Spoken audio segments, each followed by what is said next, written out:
సాయి తేజ ఎండి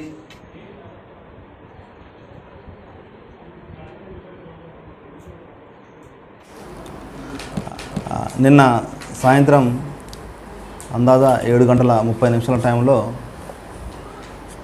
పూడూరు మండలం ఎనకపల్లి శివారులోని golf county back side కొందరు వ్యక్తులు బెట్టింగ్ నిర్వహిస్తున్న సమాచారం మేరకు మా జిల్లా టాస్క్ ఫోర్స్ టీము రైడ్ చేసి ఒక 4 వ్యక్తుల్ని పట్టుకోవడం జరిగింది.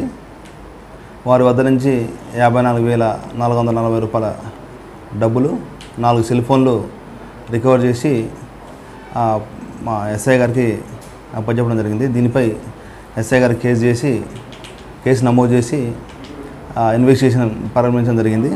ఇందులో ఎంకుల శ్రీశైలం, అదేవిధంగా వార్త్య అశోక్, సింగదాసరి సాయి తేజ, ఎండి ఇమ్రాన్, ఈ 4 వ్యక్తులు కూడా నిన్న జరిగిన క్రికెట్ మ్యాచ్ ఏదైతే ఉందో Gujarat and Punjab IPL match సంబంధించి ఈ 4 వ్యక్తులు కూర్చొని సెల్ ఫోన్లో ఆన్లైన్లో గేమ్ చూసుకుంటూ మ్యాచ్ ఎవరు గెలుస్తారని, ఎవరు ఓడిపోతారు, ఈ విధంగా అనుకుని డబ్బులు పెట్టుకొని ఈ యొక్క బెట్టింగ్ నిర్వహించడం జరిగింది.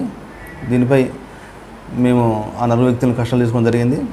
ఇన్వెస్టిగేషన్ కూడా ప్రాపర్గా చేసి ఫర్దర్ లీగల్ యాక్షన్ తీసుకోవడం జరుగుతుంది.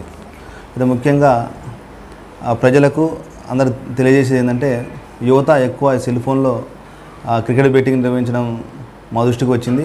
మా ఎస్పీ గౌరవనీయులు శ్రీ ఎన్ కోటిరెడ్డి ఐపీఎస్ గారి ఆదేశానుసారము మేము అన్ని మండలాల్లో మెయిన్ టౌన్లలో కూడా ఈ క్రికెట్ బెట్టింగ్ కంట్రోల్ చేయడానికి కొన్ని టీములు కూడా ఏర్పాటు చేయడం జరిగింది.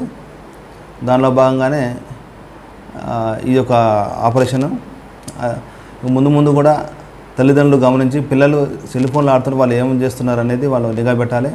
ఇంకా ప్రజలకు కూడా మా యొక్క రిక్వెస్ట్ ఏంటంటే, ఎక్కడైనా ఈ క్రికెట్ బెట్టింగ్ నిర్వహించితే తప్పనిసరిగా మాకు సమాచారం అందించండి. 100 డైల్కి కానీ మా ఫోన్ నెంబర్లో కానీ చెప్తే మేము తప్పకుండా మీ యొక్క వివరాలను గోప్యంగా ఉంచుతాము. వారిపై చట్ట ప్రకారం చర్య తీసుకోవడం జరుగుతుంది. ఎక్కడ కూడా క్రికెట్ బెట్టింగ్ నిర్వహించకుండా ఉక్కుపాదంతో అణచివేయడానికి మేము ప్రయత్నిస్తున్నాం. Thank you. నలుగురే మేము మా రైడ్ చేసినప్పుడు ఈ నలుగురే వీళ్ళే కూర్చొని మ్యాచ్ చూసుకుంటూ మ్యాచ్ యొక్క విన్నింగు దాని మీద బెట్టింగ్ నిర్వహించడం జరుగుతుంది.